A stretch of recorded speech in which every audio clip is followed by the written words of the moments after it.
começar mais uma aula de informática falando agora sobre os periféricos de saída. É sempre bom lembrar que os periféricos de saída são aqueles que realizam a saída ou recebimento dos dados já processados pela CPU.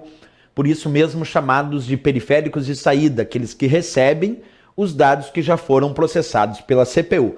Como exemplos de periféricos de saída, nós podemos começar com a explicação da impressora.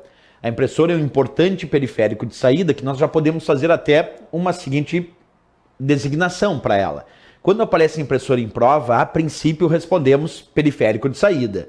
Só se ela for uma impressora multifuncional. Aí sim nós podemos responder em prova impressora multifuncional como um exemplo de periférico de entrada e saída simultaneamente. Mas por quê? Porque se for uma impressora multifuncional, ela tem scanner, que é periférico de entrada.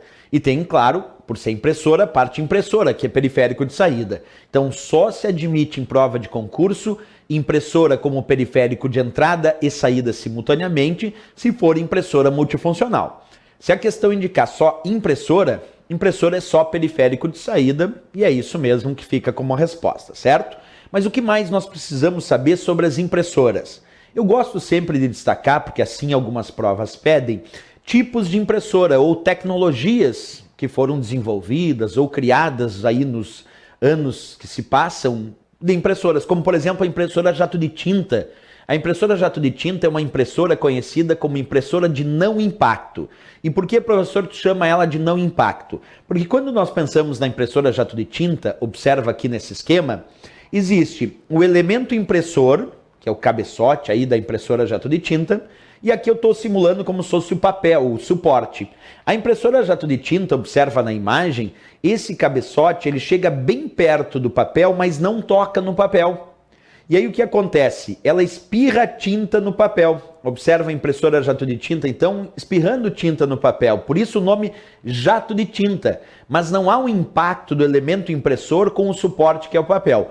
Por isso que a impressora jato de tinta é uma tecnologia de não impacto. Porque não há um impacto do elemento impressor com o suporte que é o papel. Ela apenas espirra tinta quando ele chega bem perto, mas não toca o papel.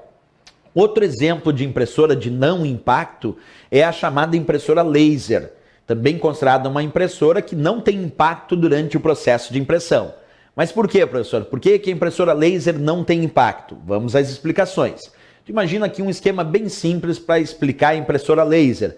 Aqui nós temos um cilindro, esse cilindro é fotossensível e aqui eu tenho o papel que é o suporte. Imagina que na impressora laser tem um laser, luz, percebe? Tem um laser que atinge o cilindro. Onde esse laser, esta luz atingir o cilindro, ele fica sensibilizado e adere o que nós chamamos de toner. Toner é a tinta da impressora laser, só que é em pó. E esse toner está carregado com cargas elétricas positivas. E o papel está carregado com cargas elétricas negativas. Então o que ocorre?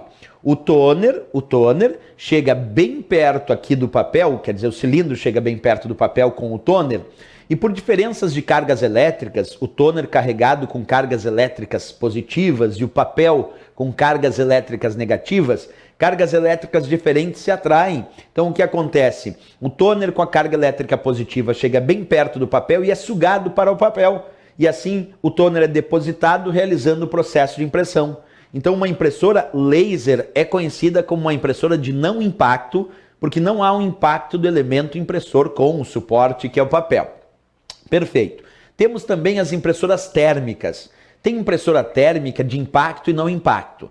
Tem impressora térmica, por exemplo, onde o papel é térmico. E aí, com a diferença de temperatura, isto é, de calor, o papel acaba demonstrando a impressão.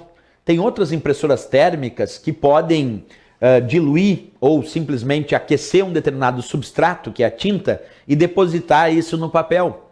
Então nós temos impressoras térmicas que podem ser de impacto ou não impacto. Elas trabalham com aquecimento, seja do substrato, como se fosse uma tinta, ou até do próprio papel, que é também, vamos chamar de papel térmico, porque dependendo da temperatura ele acaba mostrando a impressão.